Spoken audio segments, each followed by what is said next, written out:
Sveiki, jūs esat kanale Matematika be streso, o šiandien mes esame Italijoje. Už mano nugaros jūs matote Beladžio miestelį, prieplauką. Ir šiandien aš jums duosiu 10 labai svarbių patarimų, kaip gauti geresnį pažymį matematikos kontrolinio metu. Iš pradžių pradėkite atlikti lengviausias užduotis, kurias gavote savo lape. Peržiūrėkite, ką galite išspręsti iš karto ir pradėkite būtent nuo tų užduočių. Palikite sudėtingesnius pabaigai. Vėliau grįžte prie jų. Taip jūs racionaliau panaudosite laiką, galbūt gausite bent jau minimalų pažymį. Ir aišku, aš linkiu jums, kad taip nebūtų, o gautumėte aišku ir aukštesnius pažymius, bet pirmą skirkite laiką toms užduotims, kurias suprantate iš karto. Taigi pradėkite būtent nuo to. Kitas patarimas - rašykite gražiai. Tai yra labai svarbu. Rašykite taip, kad jūsų matematinis sprendimas būtų kaip paveikslas. Tai yra labai svarbu dėl ko. Rašydami gražiai, jūs rašysite lėčiau. Reiškia, jūs atkreipsite dėmesį į kiekvieną smulkmeną. Jūs mąstysite apie tai, ką darote. Gražus raštas sulėtina jūs. Sulėtina jūs, reiškia, jūs turite laiką pamastyti, ką jūs rašote ir apmastyti, ar teisingai rašote. Taip pat susiraskite draugą, su kuriuo galėtumėte susimajakinti.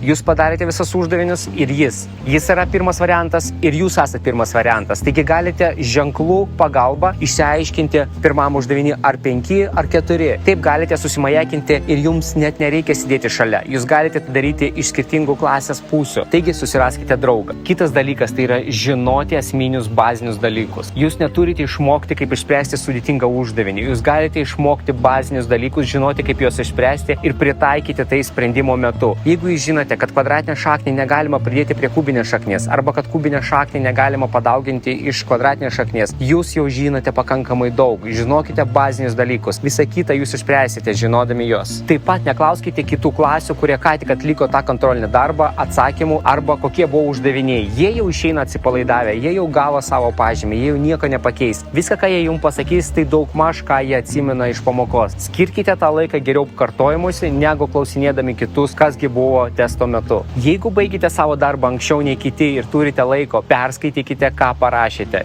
Viską iš pradžių. Jeigu laikytės kito mano patarimo ir rašyti dailiai ir gražiai, jums bus kur kas lengviau perskaityti savo raštą ir pamatyti, ar yra klaidų ar ne. Taigi naudokite laiką protingai. Dar vienas patarimas - nenaudokite špargalkių. Špargalkės atima jūsų laiką ir energiją. Jūs turite namuose ruoštis, rašyti, apkarpyti, galvoti, kaip paslėpti, po to bandyti ištraukti, po to rizikuoti, kad mokytoja gali pagauti. Visą tą laiką jūs galėjote mokytis, jūs galėjote kartoti temas, tačiau švaistėte tą laiką špargalkėn. Špargalkė tai yra rizika 50/50, kad mokytoja pamatys, bet jų pagalba jūs negalite išspręsti visko. Geriau mokytis bazinių dalykų ir panaudoti savo žinias vietoj to, kad traukti špargalkės ir bijoti, kad mokytoja jūs prigaus. Kai gaunate vertinimą nuo mokytojos, patikrinkite, kur padarėte klaidas. Ar tai smulkmenos, ar tai baziniai dalykai, o galbūt tai yra būtent tada, kai uždavinys užduotas žodžiais ir reikia pirmą suprasti patį uždavinį. Atkreipkite dėmesį į savo klaidas, nes kontrolinių darbų bus daugiau ir universitete, taip kad pasiruoškite ir supraskite, kur jūs feilina. Tai yra labai svarbu, kad nedarytumėte tokių pačių klaidų ateityje. Taip pat naudokite logiką. Tai yra labai svarbu, naudokite logiką. Ne, sunkus uždavinys negali turėti sunkų atsakymą. Greičiausiai tas, kas parašė uždavinį, tikės iš jūsų labai paprasto atsakymo, nes taip lengviau tikrinti ir tai yra apskritai matematikos esmė. Iš sudėtingų dalykų turime gauti paprastą. Jeigu jūsų atsakymas per daug sudėtingas, padarėte klaidą, tikrinkite. Jeigu rašite dailiai, jūs pamatysite, atseksite, kur buvo klaida ir galėsite ją pataisyti prieš atiduodant darbą mokytojai. Ir dar vienas patarimas. Negalvokite, kad matematiką galėsite išmokti per paskutinį vakarą. Tai neįmanoma. Matematika tai nėra eilėraštis arba kokia nors poema. Ją negalima iškalti. Matematiką reikia suprasti. Tai yra menas mąstyti ir gebėti išspręsti sudėtingus uždavinius. Taip kad matematiką reikia mokytis kasdien, kaip užduoda mokytoja, o ne paskutinę naktį. Per paskutinę naktį jūs galite tik pasikartoti, tik prisiminti,